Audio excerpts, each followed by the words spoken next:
আমাদের তাহেরি সাহেবের জিকির শুনলে তো মাঝে মাঝে ভাবি যে হে ফাইল কি শব্দ রে বাবা। এবং জিকিরের স্টাইল কি, এক ভিডিও দেখলাম যে কোন কোন জিকির আছে, হেলুন্না জিকির পাকিস্তানে সবচেয়ে বেশি আছে বেদাত, ওইখানে কারেন্ট মারেন যা জিকির সব ওই দেশের।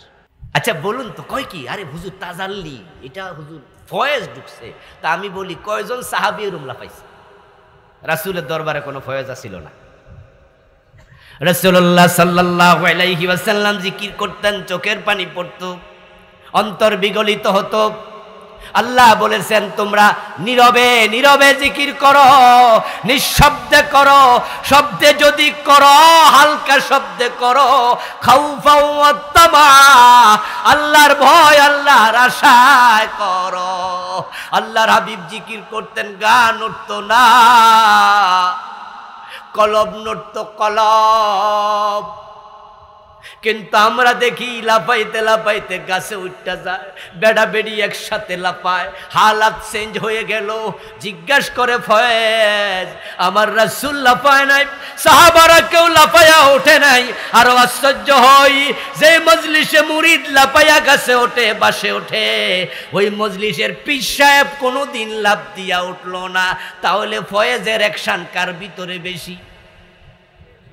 তো মুরিদে না ফির হওয়ার কথা।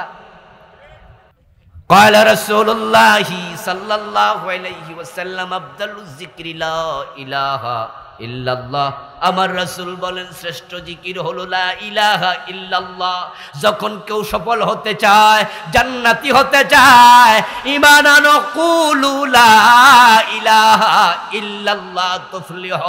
যখন আযান দিবা তখন বলবা আশহাদু আল্লা ইলাহা ইল্লাল্লাহ, কিন্তু আস্তে কইরা মাঝখানে বাইঙ্গা কয় ইল্লাল্লাহ ইল্লাল্লাহ ইল্লাল্লাহ।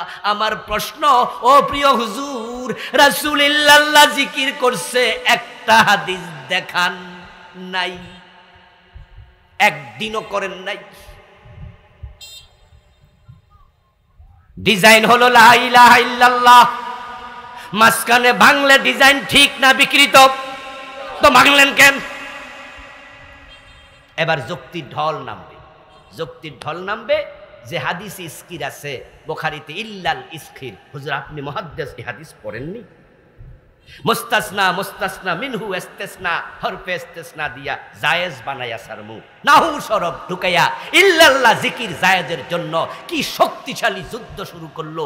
আমার প্রশ্ন, প্রিয় নবী যদি এগুলা জায়েজ জানতেন, ইস্তিসনা হরফে ইস্তিসনা মুস্তাসনা জানতেন, তুমি মনে করো কি রাসূল আল্লাহ এগুলো শিখায় নাই?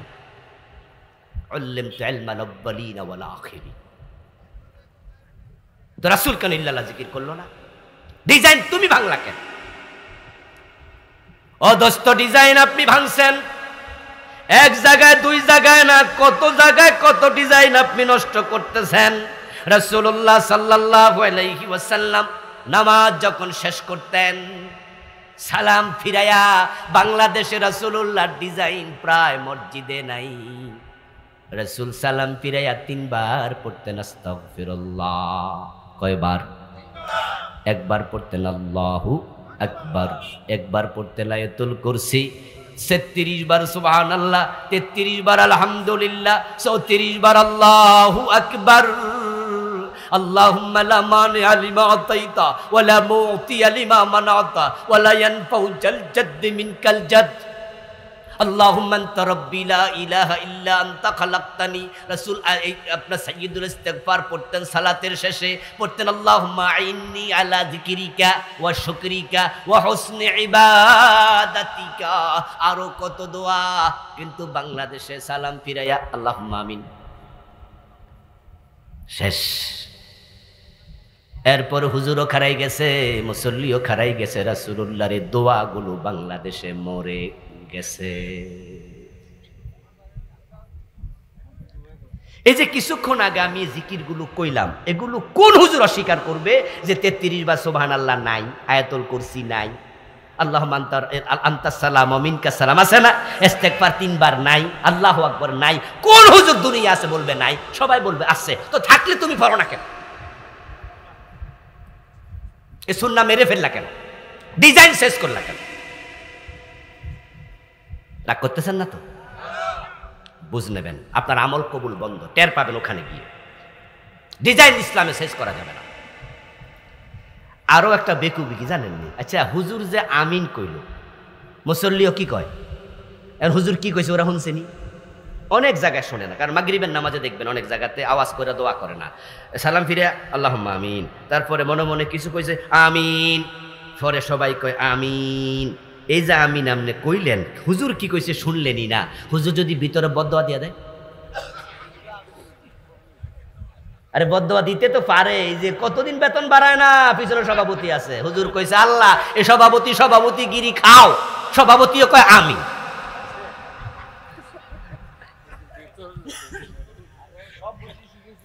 আচ্ছা, বুঝা আমিন না বুঝা আমিন।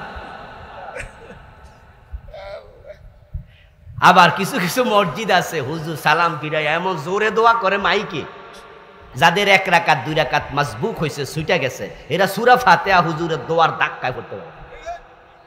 আচ্ছা, এমন এই পরিস্থিতির আমি মুখোমুখি হয়েছি, আপনারা হয়েছেন নি কোনো? এই যে অনেকে হয়েছেন। আচ্ছা, এবার আমি একটি প্রশ্ন করতে চাই, যে হুজুরে জোরে জোরে দোয়াটা চালাইলেন, আচ্ছা উনি কি এই দোয়া করাকে ফরজ মনে করে? দোয়া তো মাঝে মাঝে আমরাও ঠেকায় ফইরা করি, কারণ এমন মসজিদে গেছি যে এনে দোয়া না করলি এটা লই এই ঝগড়া শুরু, প্রয়োজন মারামারি করে শহীদ হয়ে যাবে। তখন মনে করি যে এই ঝগড়া ফাঁসা যাচ্ছে যা। আচ্ছা, এই যে মাঝে মাঝে আমরা করি ফেঁসে পইরা বিপদে পড়ি, আল্লাহর কাছে আবার মাফ চাই যে আল্লাহ বেদাতের পক্ষে আমি না। আচ্ছা, যে হুজুররা নিয়মিত করে সে হুজুরকে এটা ফরজ কইছে? আচ্ছা, এটাকে ওয়াজিব বলছে, সুন্নতে মুআক্কাদা কইছে?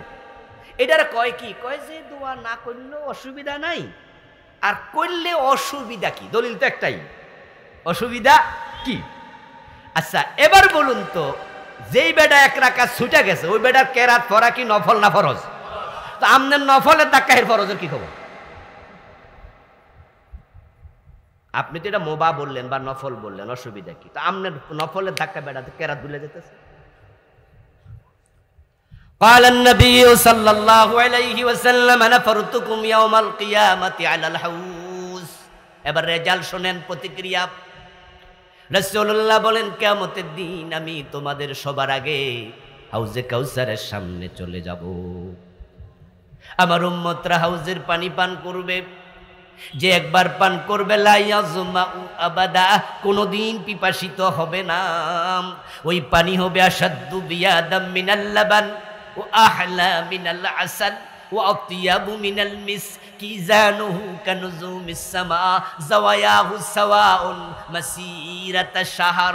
আমার রাসূল বলে, হাউজে কাউসারের পানি এক অভিনব পানি, যার কালার হবে দুধের চেয়ে সাদা, স্বাদ হবে মধুর চেয়ে মিষ্টি, গন্ধ হবে মিস্কের চেয়ে বেশি, তার পেয়ালা হবে তত আকাশে তারকা আছে যত। সুবহানাল্লাহ। আমার উম্মত পানি পাবে। হাউজে কাউসারের পানি খাওয়ার শখ আমাদের আছে কিনা? বেদাতি হইলে কিন্তু পাবেন না।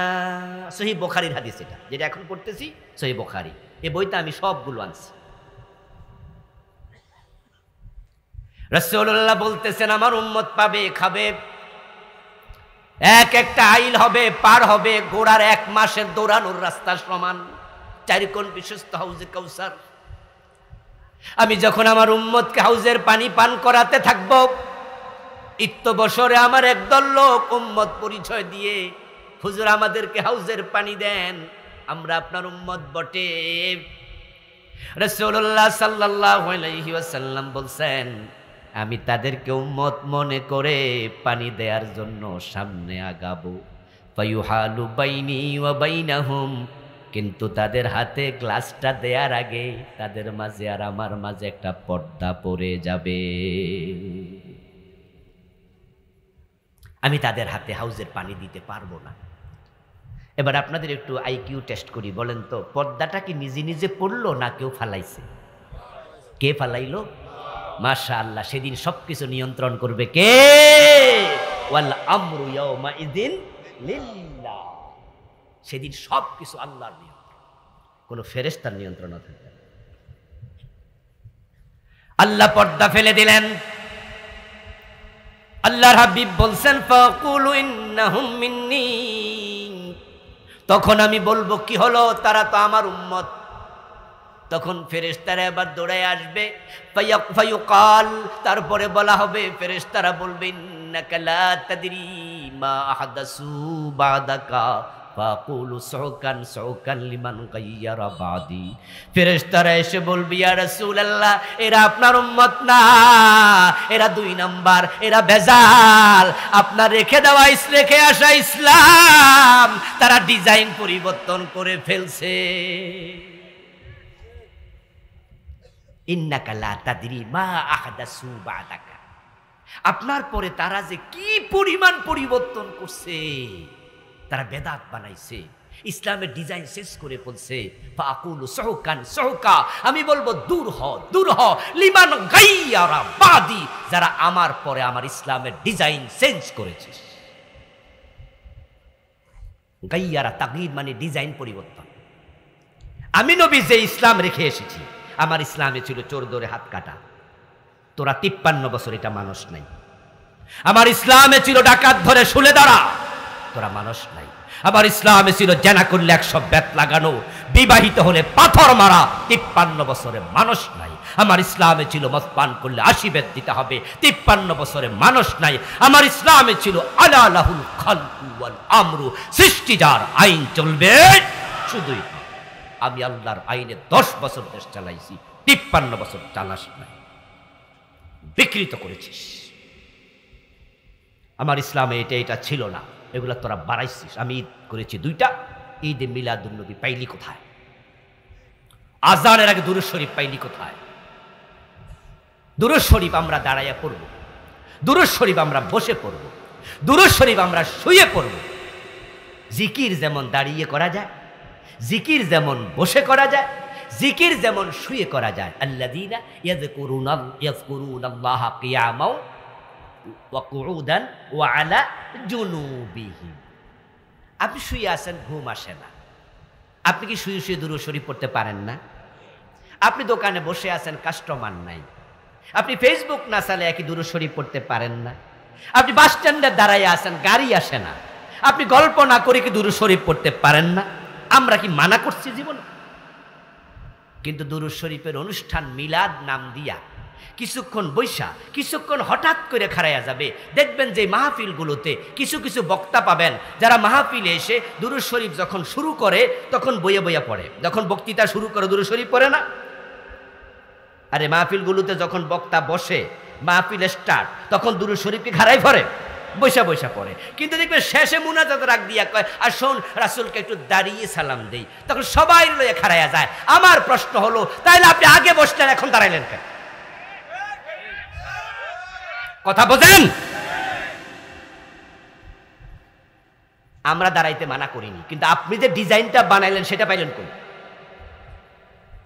কিছুক্ষণ বসলেন, কিছুক্ষণ দাঁড়ায়। হ্যাঁ ভাই, আপনি বসে বসে দুরূদ পড়ছেন, আপনার পা ব্যথা, আপনি আর ভালো লাগে না, আপনি আবার দাঁড়ান, কোনো অসুবিধা নাই। কিন্তু সবাই রে কয় আমনেরাও খারান। যদি কেউ না খারা, হের দিকে চোখ এত বড় করে চায়, পারে না, হেজাক লাইট লাগাই দেবো, ঠিক না? এবং বলবে যে সে বেয়াদব, রাসূলের সাথে বেয়াদব। রাসূলের সাথে সে কখন বেয়াদবি করলো? কই যে আমরা সবাই দাঁড়িয়ে সালাম দিলাম, সে দাঁড়িয়ে দিল না। দাঁড়িয়ে যদি সবাই সালাম দেয় আর এই হুজুর বইয়া থাকে, তাহলে শ্রোতারাও কিন্তু উনার দিকে একবার এমনি চেয়ে থাকবে, বলবে একটা গোস্তাকে রাসূল পাওয়া গেছে, রাসূলের সাথে বেয়াদবি করে আইছে। ও দোস্ত, দাঁড়িয়ে সালাম দেয়া আদব, বসে দিলে হয় বেয়াদব। এই যদি তোমার বানানো নীতি হয়, আমি তোমার কাছে প্রশ্ন করব, আত্তাহিয়াতু যখন পড়ো তখন তুমি সালাম তো বৈশায় দাও, আসসালামু আলাইকা আইয়ুহান নাবিয়্যু ওয়া রাহমাতুল্লাহি ওয়া বারাকাতুহু। আত্তাহিয়াতুর মাঝে আছে না নাই? এই সালাম দেওয়ার সময় দাঁড়াইছেন কয়জন? তো যারা হুজুররা আমারে যদি না দাঁড়ায় বেয়াদব কয়, এটি সব কৃত বেদবি আগে কইরা বইছে, ঠিক না? মানে হেরারে কিতা কইতাম কয়? আল্লাহর নবীর ইসলাম বিকৃত হবে না, বিকৃত করা যাবে না। আপনি এখানে যুক্তি দিলে মানবেন না, আর এক জায়গায় আপনার বেদাত ধরাই দিলে আপনি যুক্তি দেবেন। দ্বিচারিতা করা যাবে না। আমরা আলেমরা ইসলামের পাহারাদার। নবী আর আসবে না, সাহাবী আসবে না, ইসলাম পাহারা দিতে হবে। রাসূলের ইসলামে কমানো যাবে না, বাড়ানো যাবে না।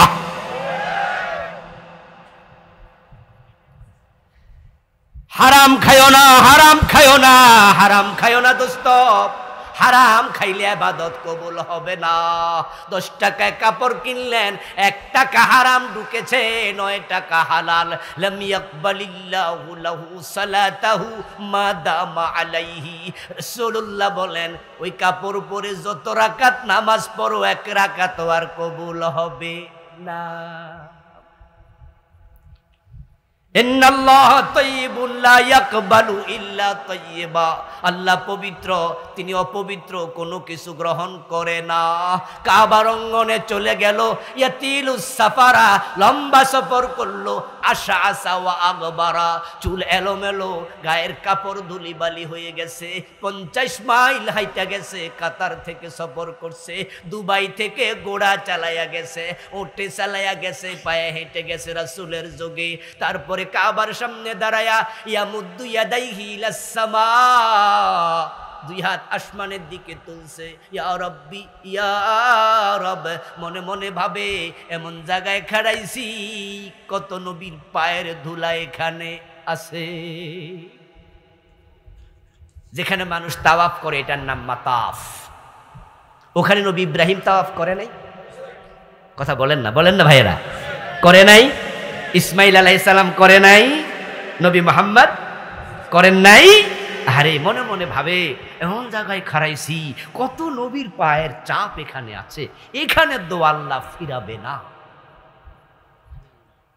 মুলতাজা এমন জায়গা, সুবহানাল্লাহ, কাবা শরীফের দরজা এবং হজরে আসওয়াদ পাথর, তার মাঝখানের জায়গা। এখানে বুক লাগাইয়া দোয়া করলে দোয়া কবুল হয়। যে লাগা হেয়া ছাড়তে চায় না, টাইন্না নামানো লাগে। যারা উমরায় যান, হজে যান, দেখবেন ওই জায়গায় 24 ঘন্টা ভিড় লেগেই আছে। ওখানে পৌঁছা যুদ্ধ, রীতিমতো যুদ্ধ করে, জেহাদ করে যাওয়া, এবং মনে মনে এটা জানাই লাগে যে গুতা কিছু আজগা খামো, এটা ফিরি। কতজন হাত দিয়া গুতা মারবো। এরপর আমাদের ভাষণা, এমন জায়গায় বুক লাগাবো যেখানে কত সাহাবী, কত নবীর বুক লেগেছে। রাসূলুল্লাহ বলেন, সে 2 হাত আকাশের দিকে তুলে ইয়া রাব ইয়া রাব বলে চিৎকার দিচ্ছে, আর ভাবে এখানকার দোয়া ফিরবে না।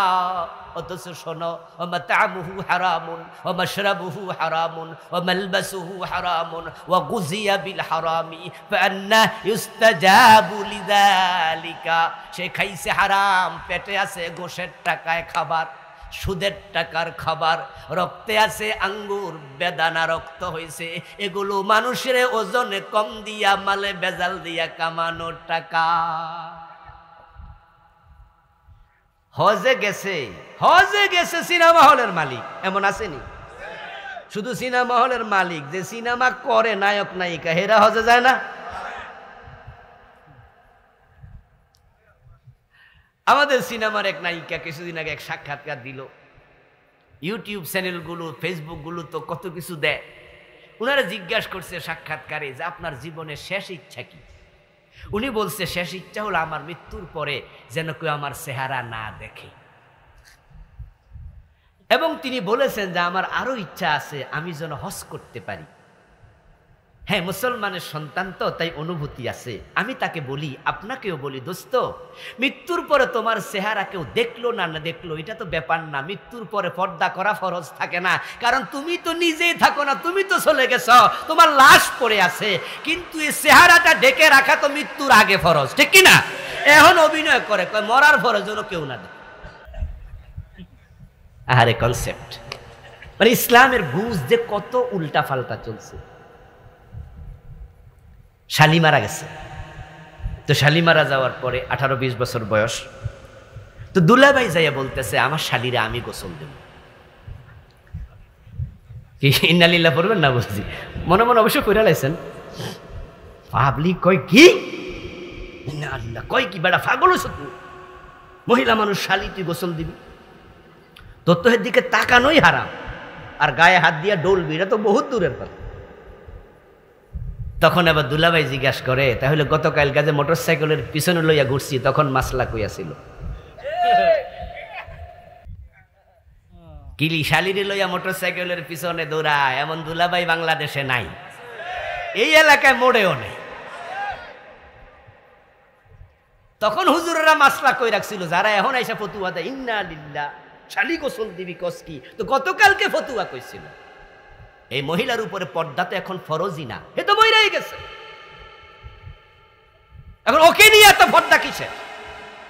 কত মানুষ মরে যায়, লাশ কুত্তা খায়ালায়, বাঘে খায়ালায়, পয়সা যায়, মাছে খায়, লাশ মরে গেছে, ওরে নিয়ে কিসের পর্দা? মরা মানুষের কিসের ইসলাম? ইসলাম তো জিন্দা মানুষ। ইন্না ফি যালিকা লাযিকরা লিমান কানা লাহু কলব আও আলকাস সামআ ওয়া হুয়া শাহীদ।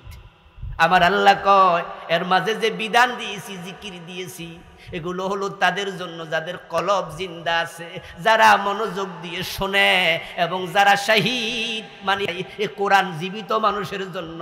এখন বাংলাদেশের লোকেরা মাসলা সব মরা মানুষের লাইগা কয়, এবং এলাকায় মানুষ মারা গেলে এই মরা মানুষের চারিপাশে বইয়া কোরআন শরীফ খতম করা এমনও আসেনি? ঢাকা থেকে শুনছে বাপ মারা গেছে, ওখানে কয়ে দিছে হুজুর 10 জন খবর দাও। এখন হুজুররা সবাই বইয়া কোরআন শরীফ খতম করতেছে, আর ফোলা মনে মনে ভাবতেছে জান্নাতুল ফেরদাউস মিস হইল, কমপক্ষে জান্নাতুল নাইম মিস হবে। আর হুজুররাও 10 পারা কইরা 30 পারা 10 জনের খতম দিছে, দি আল্লাহুম্মা আমিন কইয়া আল্লাহ জান্নাতুল ফেরদাউসের মাঝখানে দিও। সবাই মিলে আমিন টামিন কইয়া গেছে গা, অথচ এই বেটা নিজে জীবিত থাকতে কোরআন শরীফে পড়ে নাই। মরার পরে কার জন্য কোরআন পড়ো? মরা মানুষের জন্য কোরআন আসছে নাকি? আচ্ছা এবার আপনারা বলুন তো, একটি হাদিস আছে, মান ক্বারা হারফাম মিন কিতাবিল্লাহি ফালাহু আশরু হাসানাত। আল্লাহর কোরআন থেকে যে একটি হরফ পড়ে, রাসূলুল্লাহ বলেন তাকে 10 নেকি দেয়া হয়। কোরআন যে পড়ে সে পাবে 10 নেকি। এখন যে হুজুর 10 জন দিয়ে পড়াইছে, নেকি রি কেডা পাইছে? এই আপনারা চুপ কেন? অন্যরা কথা কন, হুজুররা তো কইবই। নেকি পাইলো কেডা? তেলাওয়াত করছে কেডা? তো আপনি যে 300 করে টাকা দিলেন, ফাও দিলেন, ফাও দিলেন। আজকের ওয়াজে কি প্রতিক্রিয়া হইব? কালকে আমার দাওয়াত দিব না? আমার ভাইয়েরা, আপনি কোরআন আপনি পড়েন, আপনি পড়েন, হ্যাঁ আপনি পড়বেন।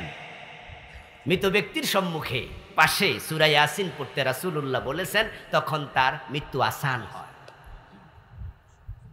মুমূর্ষ ব্যক্তির কাছে পড়েন, মরার পরে পড়া লাভ কি? আহারে দোস্ত, যেই লাশটা শুয়ে আছে সে এখন সোনার মতো কান তার আর নাই, সে চলে গেছে।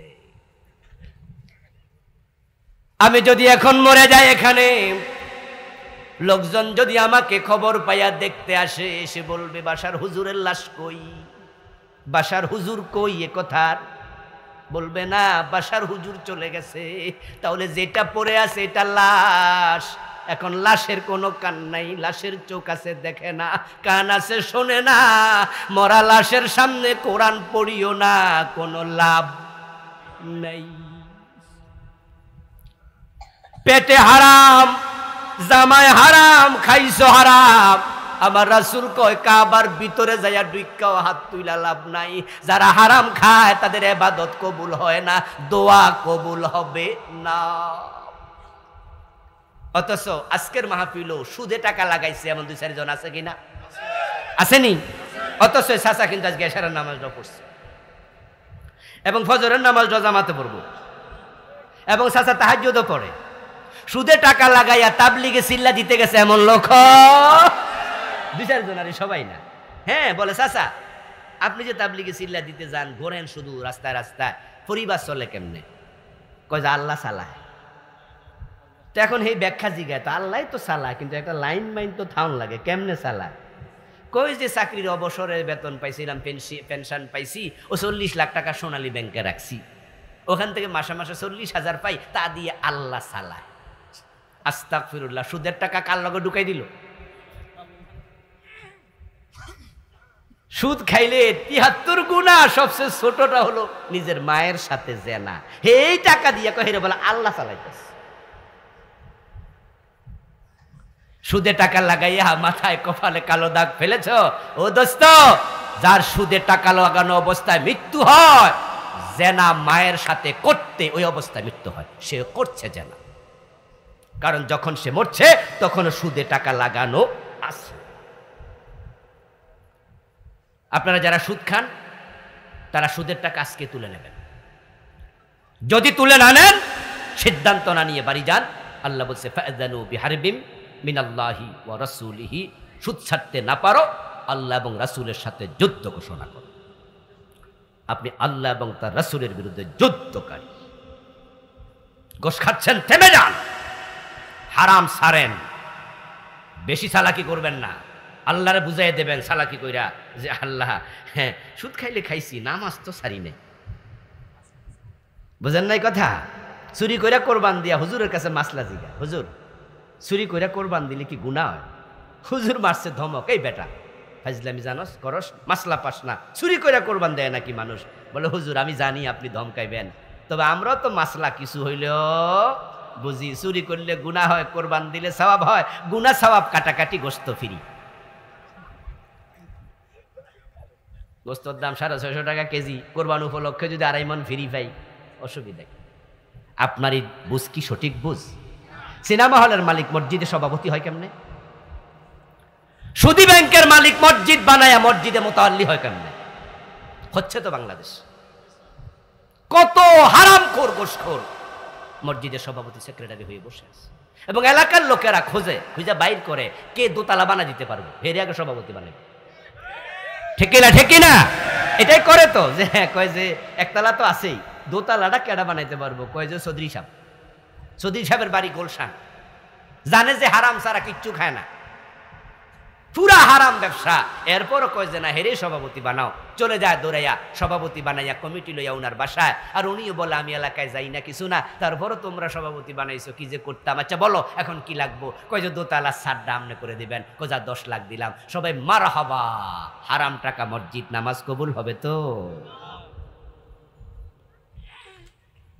আর কানা কাম 13 ফরজ, 1 নম্বরে শরীর পাক, 2 নম্বরে কাপড় পাক, 3 নম্বরে নামাজের জায়গা ফাঁক। কি করলা? কাপড়ে প্রস্রাব লেগেছে, পানিতে ধোও, কাপড় পরিষ্কার হয়ে যাবে, পাক হবে। কিন্তু সুদের টাকা দিয়ে কিনেছ, এখন বঙ্গোপসাগরে দুইলো আর পাক হবে না। এটা তহারাতে বাতিনি, তহারাত জহিরি বাতিনি দুইটাই লাগবে। প্রস্রাব করেছ, ওযু করো, পাক হয়ে যাইবা। কিন্তু সুদের টাকা দিয়া ভাত খাইছো, পেটে সুদের টাকার ভাত নামাজে খারাইছো, তোমার শরীর তো না পাক, কেমনে নামাজ হবে? আমার রাসূল নামাজ পড়তেন ওই মসজিদে, যে মসজিদের মাঝে রাতের বেলা বৃষ্টি হলে কাদা জমে যেত। আমার রাসূল যখন সিজদা থেকে উঠতেন, নাকের মাঝে কপালের মাঝে কাদার চিহ্ন ছিল। মসজিদ ছিল কাঁচা, মুসল্লি ছিল পাকা। আর এখন মসজিদ হইছে পাকা, মুসল্লি কাঁচা। এমন কাঁচা হইছে, সিজদায় হুজুর যদি সুবহান রাব্বিয়াল আলা 3 বার আস্তে আস্তে পড়ে, এসি ঘরে এসি মুসল্লি, এসি মসজিদ, ঠান্ডা মজা, তারপরেও মুসল্লির ধৈর্য সহ্য হয় না, হে কাশ দিয়া মিস কল দেয়। কিছু কাশ তো বুঝাই যায় না, কাশের ধরন দেখে বুঝা যায় এটা আসল কাশ না।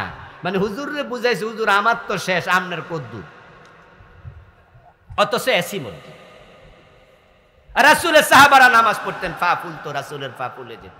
কত লম্বা নামাজ ছিল। মসজিদ তো কাঁচা ছিল, এসি তো ছিল না, বিদ্যুৎ তো ছিল না, ফ্যান তো ছিল না, নিচে তো টাইলস ছিল না রে ভাই। অর্ধ পৃথিবী করেছো শাসন, ধুলার তখ্তে বসে, খেজুর পাতার প্রাসাদ তোমার বারে বারে গেছে খসে। খেজুর পাতার চাবি ছিল। হারাম ছেড়ে দেন, ইবাদত যদি কবুল হোক চান। কোন হে নবী আপনি বলুন, হাল নুনাব্বিউকুম বিল আকসারিনা আমালাম, আমি কি তোমাদেরকে এমন কিছু মানুষের খবর দেব নাকি যে মানুষগুলো আমলের দিক থেকে ক্ষতিতে নিমজ্জিত? আল্লাযীনা দাল্লা সাইয়ুহুম ফিল হায়াতিদ দুনিয়া, যে মানুষগুলোর আমল দুনিয়াতে হারিয়ে গেছে। তারা আমল করেছে কিন্তু আমল আল্লাহ পর্যন্ত পৌঁছে নাই। আপনি বলুন, আমি এমন মানুষের সংবাদ তোমাদের দেব নাকি? ওয়াহুম ইয়াহসাবুন আন্নাহুম ইউহসিনুনা সুনআ, অথচ সেই মানুষগুলো মনে মনে ভাবছে তারা ভালো আমল করে করে চলছে, তাদের আমলগুলো যে বাতিল হারিয়ে গেছে তারা তা টেরও পায় না। এই আয়াতে কারিমার সরল অনুবাদ শুনে বুঝলেন, এমন কিছু মানুষ আছে যাদের আমলগুলো হারিয়ে যাচ্ছে, কবুল হচ্ছে না, অথচ তারা আমলকারী। এই আয়াত গতকাল নাজিল হয় নাই, 1400-1450 বছর আগে রাসূলুল্লাহর উপরে সাহাবায়ে কেরাম রাদিয়াল্লাহু তাআলা আনহুমের যুগে নাজিল হলো। ওই যুগে যদি এমন মানুষ থাকে যাদের আমলগুলো বাতিল, আজকের যুগে এ জাতীয় মানুষ কমেছে না বেড়েছে?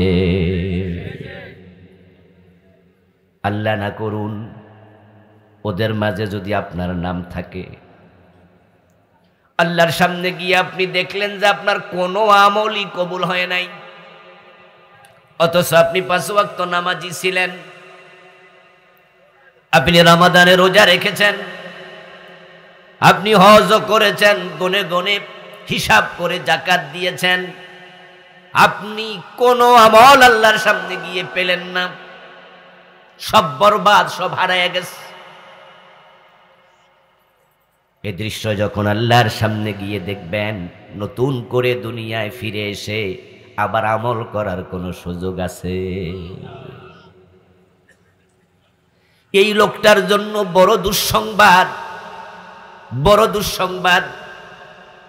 সে আল্লাহ তাআলাকে সেদিন বলবে, ও আমার রব, ওয়ালাউ আন্না লানা কাররাতান ফানাকুনা মিনাল মুমিনিন, তুমি যদি একটা বারের জন্য আমাকে দুনিয়া আবার পাঠাইতাম, আমি ভালো মুমিন হয়ে যেতাম, আমার একটা বারের জন্য পাঠাও। ফাইন উদনা ফাইন্না যালিমুন। অন্য আয়াতে আল্লাহ বলেন, এই লোকগুলো আল্লাহকে বলবে, আল্লাহ তুমি আমাকে বিশ্বাস করিও,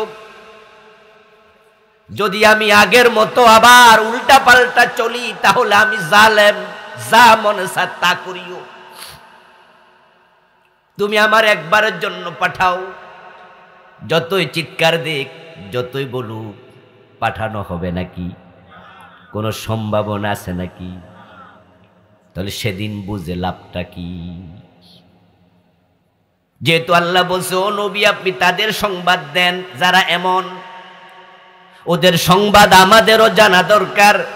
আল্লাহ না করুক যদি আজকের আলোচনা শোনার পরে আপনার কাছে মনে হয় আমার নাম আপনার নাম সেখানে আছে, আজকে যদি বোঝেন তাওবার সুযোগ আছে না নাই? কিন্তু সেদিন বুঝে কোনো লাভ নাই। আমাদের দেশে আল্লাহর কত নামাজি বান্দা আছে যারা কাফের, আল্লাহর কত নামাজি বান্দা আছে মুশরিক, আল্লাহর কত নামাজি বান্দা আছে ডাইরেক্ট মুনাফিক। যে কাফের তার কোনো আমল কবুল হবে না, কারণ যার ঈমান নাই তার আমলের কোনো মূল্য নাই। যে মুশরিক তার ঈমান নাই, ঈমানবিহীন আমল করলো মুশরিক, 5 ওয়াক্ত নামাজি, কি লাভ? আপনারা বলুন তো, আল্লাহকে মসজিদে সেজদা করে আবার দরবারে যাইয়া পীরের পায়ে সেজদা দেয় এমন 2-4 জন আছে না নাই? তো যে দরবারে পীরের পায়ে সেজদা দিল, মসজিদে আল্লাহকে সেজদা দিয়া লাভটা কি? যে পীরের পায়ে সেজদা দেয় লোকটা মুমিন না মুশরিক? একটু জোরে জোরে বলিয়েন। যে মাজারে সেজদা দেয় মুমিন না মুশরিক? তো সে জুমার দিন হাজির হইয়া লাভ কি? শিরিক করলে তো ঈমান নাই। আল্লাহর সামনে গিয়ে বলবো, আল্লাহ আমি তো নামাজ পড়েছি, রোজা রেখেছি। আল্লাহ বলবেন, বান্দা কথা ঠিক, তুই নামাজ পড়েছিস, তোর কপালের মাঝে কালো দাগও আছে, কিন্তু তুই কি সূরা কাহফের 103 104 নাম্বার আয়াত পড়স নাই? কিছু আমলকারী আছে যাদের আমলগুলো দুনিয়াতে হারাইয়া গেছে, তুই তো তাদের একজন, তাই তোর কোনো আমল আমি আল্লাহ পর্যন্ত পৌঁছে নেই। মাদার তেরেসার নাম শুনেছেন? হ্যাঁ, কইয়েন একটু জোরে। মাদার তেরেসার নাম শুনেছেন তো? মাদার তেরেসা ইউরোপের নাগরিক ছিলেন, ইন্ডিয়ায় বসবাস করতেন।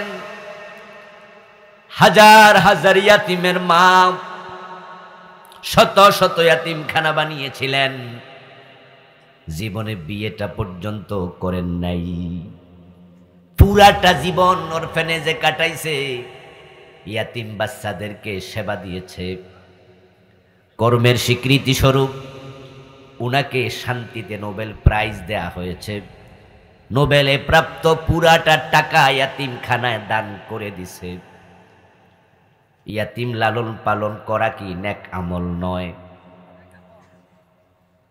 কত বড় নেক আমল! প্রিয় নবীজি বলেছেন, যদি কোনো ব্যক্তি ইয়াতিমের মাথায় হাত বুলিয়ে নেন, তার হাতের তল দিয়ে যতগুলো চুল অতিক্রম করবে, বিকুল্লি শারাতিন হাসানা, এটা চুলের পরিবর্তে অগণিত নেকি আল্লাহ লিখে দেন। শারাতুন এক বছর, হাসানাত বহু বছর। চুল যাবে একটা, নেকি পাবেন অসংখ্য। যদি শুধু ইয়াতিমের মাথায় হাত বুলালে এত নেকি, ইয়াতিম লালন পালন করলে কত নেকি। قال رسول الله صلى الله عليه وسلم انا وكافل اليتيم كهاتين في الجنه। নবীজি মুহাম্মদ সাল্লাল্লাহু আলাইহি ওয়াসাল্লাম বলেছেন, ইয়াতিমের লালন পালনকারী এবং আমি নবী মুহাম্মদ পাশাপাশি জান্নাতে থাকব। তো মাদার তেরেসা তো হাজার হাজার ইয়াতিম পালছে, জান্নাত পেয়ে গেছে বুঝি? পাওয়ার কোনো সম্ভাবনা আছে নাকি? কারণ তিনি একজন মুশরিক খ্রিস্টান মহিলা। وقالت النصارى المسيح ابن الله। যারা খ্রিস্টান তারা বলে নবী ঈসা আল্লাহর ছেলে। নাউজুবিল্লাহ পড়েন। আল্লাহর কোনো ছেলে আছে? মেয়ে আছে? লাম ইয়ালিদ ওয়া লাম ইউলাদ। এটা হলো আমাদের আকীদা, তার কোনো সন্তান নাই এবং তিনি কারো থেকে জন্মগ্রহণও করেন নাই। খ্রিস্টানরা ঈমান হারা হয়ে গেল। তাদের নবী ঈসা বলেছেন, আব্দুল্লাহ আতানিয়াল কিতাবা ওয়া জাআলানি নবিয়্যা। আমি আল্লাহর বান্দা। আর তারা কয় না ইবনুল্লাহ, তুমি আল্লাহর ছেলে। নবী কয় কি আর উম্মতে কয় কি? বাংলাদেশও মুশরিক আছে। আল্লাহ নবীকে বলে, কুল লা ইয়ালামু মান ফিস সামাওয়াতি ওয়াল আরদিল গায়বা ইল্লাল্লাহ। ও নবী আপনি বলুন, আকাশ এবং জমিনে আল্লাহ ছাড়া কেউ গায়েব জানে না। আপনি বলেন গায়েব জানে শুধু আল্লাহ। আর বাংলাদেশে এমন মুরিদ, এমন উম্মত আছে যারা বলে ফিরও গায়েব জানে, নবীও গায়েব জানে।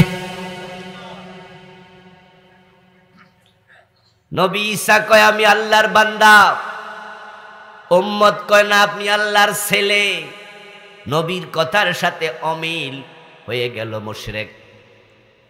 নবী মুহাম্মদকে আল্লাহ বলেন, আপনি বলুন গায়েব জানে শুধু আল্লাহ। আর উম্মতে আবেগের ঠেলা কয় না, নবী আমনেও জানেন। নবীর কথার সাথে অমিল হলে তারা যদি মুশরিক হয়, তোমাদের খবর কি? ও দোস্ত, কতজন কত জায়গায় ঈমান হারাচ্ছে তার কোনো হিসাব নাই। আল্লাহ তাআলার সামনে হাজির হয়ে মানুষগুলো বলবে আমাকে আবার পাঠাও, আল্লাহ বলবেন কোনো সিস্টেম নাই। খুদুহু ফাগুল্লুহু সুম্মাল জাহিমা সাল্লু।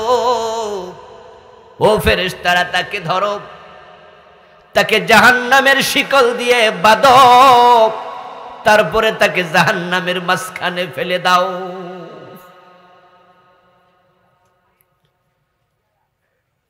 এজন্য বন্ধু, আগে আপনি সেইখানে আছেন কিনা যাচাই করে নেবেন।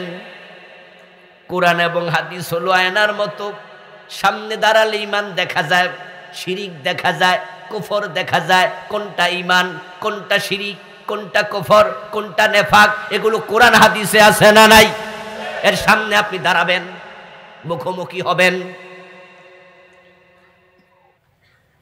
বর্ষাকালে একসময় তো আমাদের দেশে খুব মাছ পাওয়া যেত। এখন তো আমরা জৈব সার ব্যবহার করে, কীটনাশক ব্যবহার করে মাছের 12টা বাজায়া ছেড়ে দিচ্ছি। একসময় কিন্তু আমরা ছোট যখন ছিলাম, তখন বর্ষাকালে মাছ কাকে বলে, নদীগুলোতে খালগুলোতে মাছ ছিল। মাছ ধরার জন্য এক রকমের জাল ব্যবহার করা হতো, এরকম বিছাইয়া রাখতো খালের মাঝে, এখানে পাশায় চাপ দিলে উঠতে যেত, জালের মাঝে মাছ এমনি উঠতো। এটার নাম কি জাল? বেল জাল। রাতের বেলায় যারা জেলে মানুষ তারা মাছ ধরতো বেল জালে, এবং বেল জালে যারা মাছ ধরতো তারা মাছগুলো জীবিত থাকার জন্য একটা পাত্রের মাঝে রাখতো। এই পাত্রের নাম হলো ডুলা। ওই ডুলাটা গলা পর্যন্ত ভিজায়া রাখতো যেন মাছগুলো মরে না যায়, কারণ জীবিত মাছের দাম একটু বেশি। এখন সকালবেলায় ওই জেলে ডুলা তোলা দিয়া দেখে ডুলার তলা নাই। সন্ধ্যায় মাছ ধরা শুরু করছে, সারাটা রাত মাছ ধরছে, যা পাইছে রাখছে, কিন্তু ডুলা যে ভাঙ্গা এটা খেয়ালই করে নাই। কথা কিন্তু বুঝেন প্রিয় ভাইয়েরা, এই যে সারা রাত পরিশ্রম করলো, সময় গেল, মশার কামড় খাইলো, সকালবেলা ডুলা তোলা দিলে মাছ কয়টা? নাই। এখন মাথায় হাত দিয়ে কাঁদো। ওই জেলে বলবে, আরে আমি কি ব্যাককলের মতো কাম করলাম, যদি আমি একটা নজর চাইতাম ভাঙ্গা সুরা আছে কিনা তলা, তাহলে তো আমি আর আজকে সারা রাত এইভাবে লোজার হতাম না। হ্যাঁ দোস্ত, হয়তো লোকটা সাময়িক কষ্ট পাবে, হয়তো তার এই মাছ বিক্রি টাকা দিয়া পরিবারের চাল ডাল কিন্তু আজকে ঋণ করা লাগবে। একদিনে মাছ হারাইছে, সে মরে যাবে না, তার বিশাল বড় বাপের লসও হয় নাই, তবে এক রাত কষ্ট হলো, একদিন ঋণ করলো, পরের দিন আবার ভালো ডুলা, তারপরে মাছ ধরে ঋণ পোষায়া ফেলবে, অসুবিধা নাই। কিন্তু আল্লাহর সামনে গিয়া যদি দেখো তোমার আমলের তলা নাই,